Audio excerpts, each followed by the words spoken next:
Most people think wealth is built through giant breakthroughs. They think somewhere out there is a perfect investment, a secret side hustle, or a lucky opportunity that suddenly changes everything overnight. But history keeps showing something completely different. The people who quietly build lasting wealth are usually not the loudest, the flashiest, or the most aggressive. They are the people who master structure. The people who repeat small behaviors long enough for those behaviors to become a financial identity.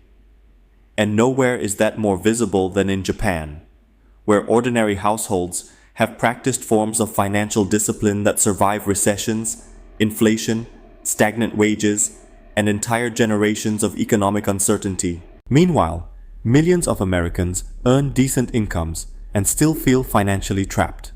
They work harder, spend faster, upgrade lifestyles quicker, and somehow end up more anxious every single year. The issue is not intelligence. The issue is not ambition. The issue is that modern American spending culture rewards consumption while punishing restraint. This video is not about becoming rich overnight. It is about building a financial life that still works 20 years from now. Because real wealth is not what looks impressive this month.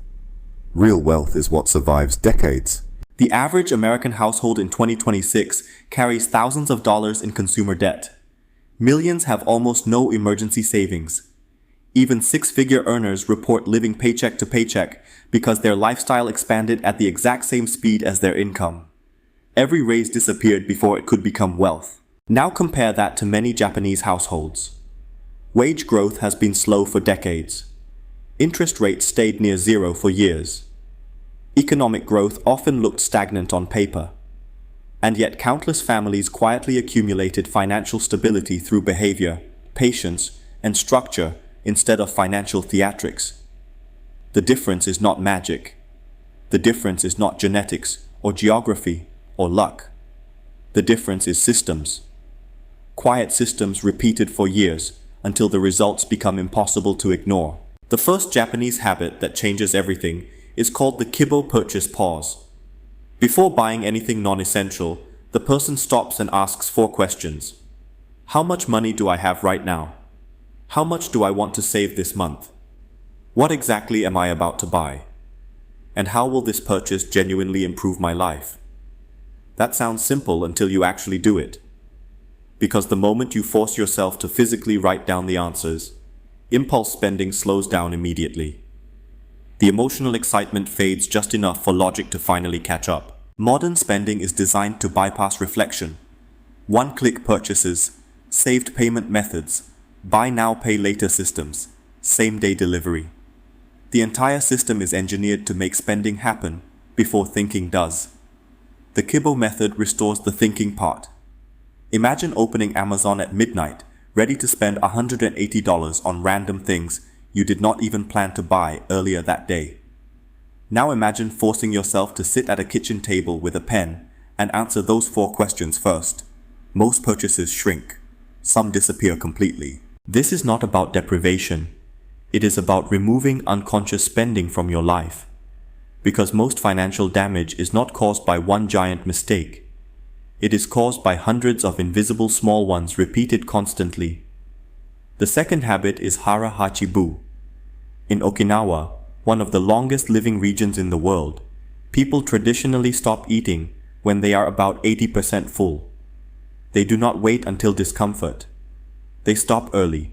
Applied to money, this changes everything. Most Americans build lifestyles that consume 100% of their income capacity. Every dollar gets assigned somewhere. The result is a life with no margin. One unexpected expense suddenly becomes a financial emergency. A car repair becomes debt. A medical bill becomes stress. A layoff becomes panic because the budget was already operating at full capacity before the problem arrived. The Japanese approach builds life around 80% consumption. If a household earns $6,000 per month after taxes, their lifestyle gets designed around $4,800. The remaining amount disappears automatically into savings, investments, or future reserves before spending decisions even begin. That difference matters psychologically. Saving money after spending requires discipline every month. Removing money before spending requires discipline once. One relies on motivation. The other relies on structure. And structure always beats motivation long term. Because motivation changes with stress, emotions, fatigue, and life circumstances. Systems continue working even on bad days. The third habit is called mottainai. It represents the idea that waste is shameful. Not just financially wasteful, but morally wasteful. Throwing away something useful creates discomfort because value was destroyed unnecessarily. Modern American consumer culture teaches the opposite. Replace instead of repair. Upgrade instead of maintain. Buy new instead of preserving what already works. Phones get replaced every 2 years. Furniture gets thrown away over cosmetic scratches. Clothing gets discarded because trends changed instead of because usefulness disappeared. Entire kitchens fill with gadgets used twice before collecting dust forever. Japanese households often approach ownership differently. Objects are expected to last. Repairs are normal. Maintenance is part of ownership, not an inconvenience. A laptop battery replacement for $80 prevents a $2,500 new purchase. A tailor extends the life of a coat for another 5 years. Shoes get repaired instead of replaced. Furniture gets refinished instead of discarded. The numbers become enormous over time. A household that consistently repairs instead of replacing can save tens of thousands of dollars across decades. Invested over 30 years, those savings quietly become 6 figures. This is the hidden power of small habits. They rarely look dramatic in the moment. The magic only appears after enough years stacked together. The fourth habit is gaman, the discipline of endurance and restraint. In American culture, self-control is often viewed negatively. People are encouraged to reward themselves constantly. Buy the thing. Upgrade the lifestyle. Treat yourself because you deserve it. But gaman teaches something different.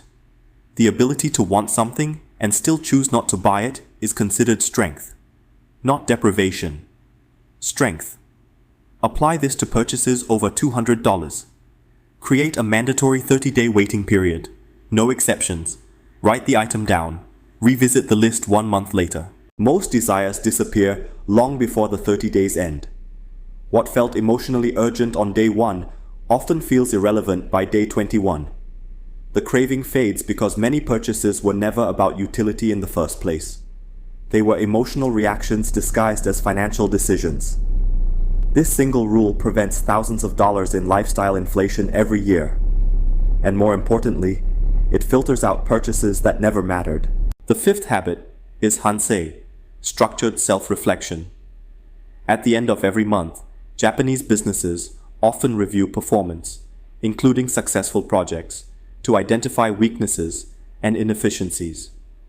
The same principle applies perfectly to personal finance.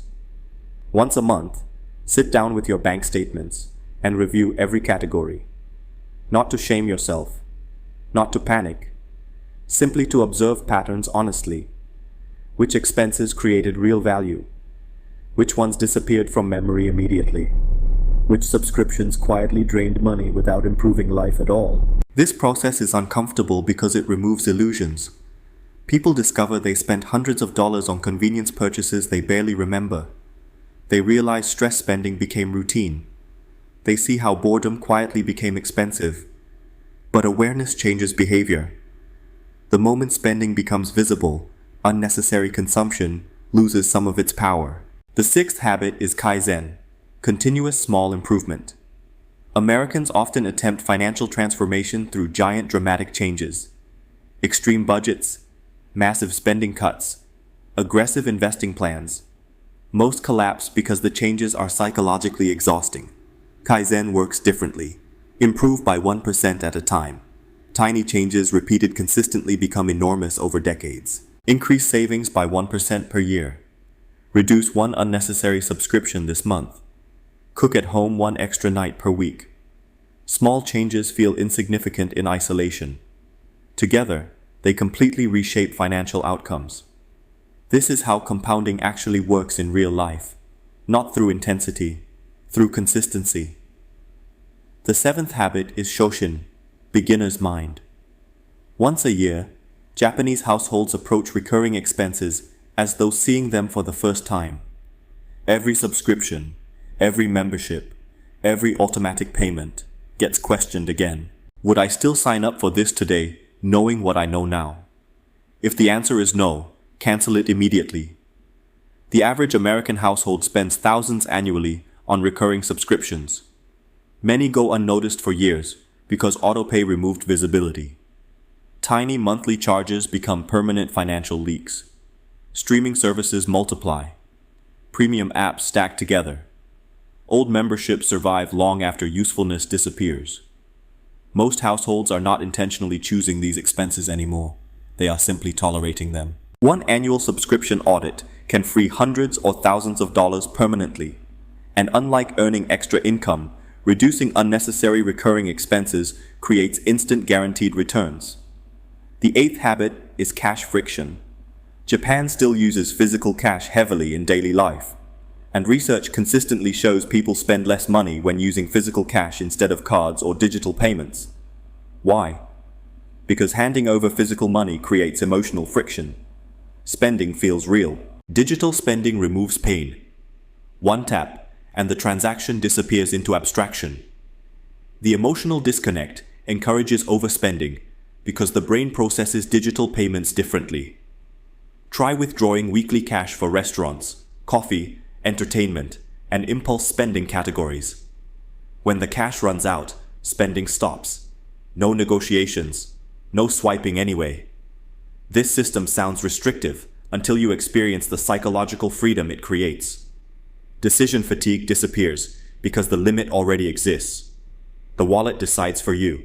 The ninth habit is wabi-sabi, accepting imperfection. Most budgets fail because people expect perfection. One bad week ruins motivation. One overspend category creates guilt. Then the entire system collapses. Wabi-sabi understands something crucial. Imperfect systems sustained for decades outperform perfect systems abandoned after 3 months. A budget working at 80% consistency for 20 years beats a perfect budget followed briefly before quitting. Financial progress is never perfectly linear. Life interrupts plans constantly. The goal is not flawless execution. The goal is survival, sustainability, continuation. The 10th habit is generational stewardship. In Japan, many financial decisions are evaluated across generations instead of short-term comfort. Wealth is viewed as something temporarily managed, not consumed immediately. This changes behavior dramatically. Houses get purchased differently. Debt gets approached differently.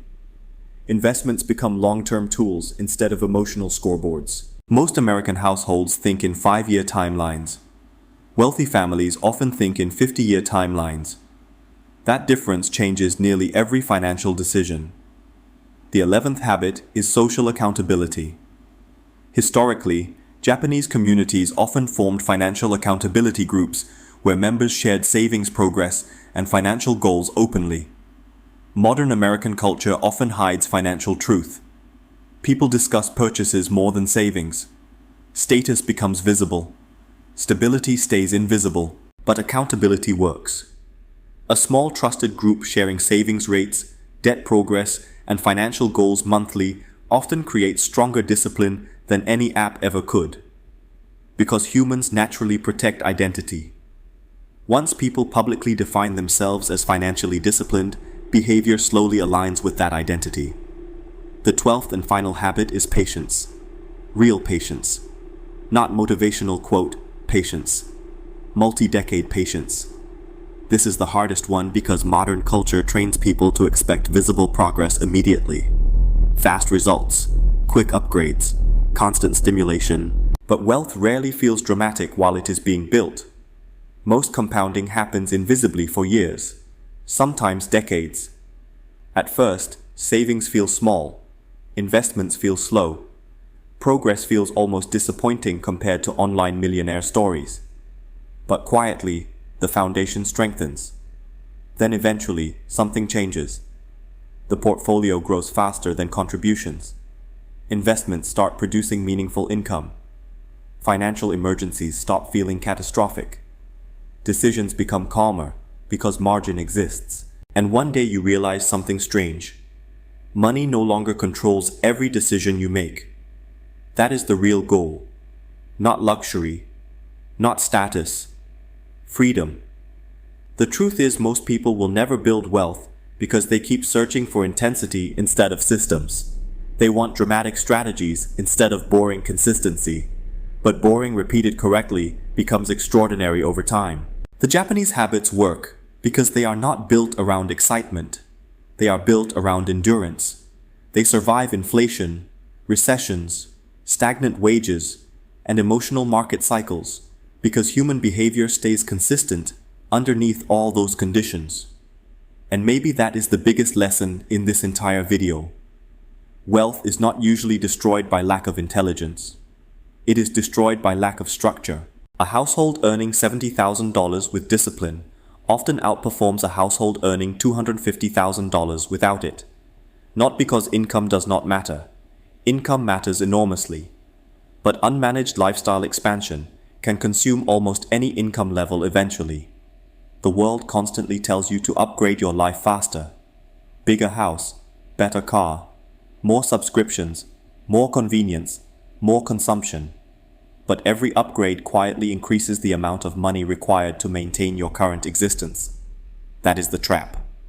And once people enter it deeply enough, even high incomes stop feeling safe. The households that escape are usually not the ones making the loudest financial moves. They are the ones quietly creating space between income and spending year after year until compounding takes over. Because compounding is not just mathematical, it is behavioral. Good habits compound. Discipline compounds. Restraint compounds. Small systems compound. And eventually, the results become impossible to fake. 20 years from now, most people will still be chasing financial shortcuts that never worked. Others will quietly own paid-off homes, large investment accounts, low-stress lives, and options they built slowly through structure. Not because they discovered secret investments. Not because they timed the market perfectly. Because they learned how to delay gratification long enough for time to finally reward them. That is the real wealth gap. Not income. Behavior. And the people who understand that early gain an advantage that becomes almost impossible to catch later.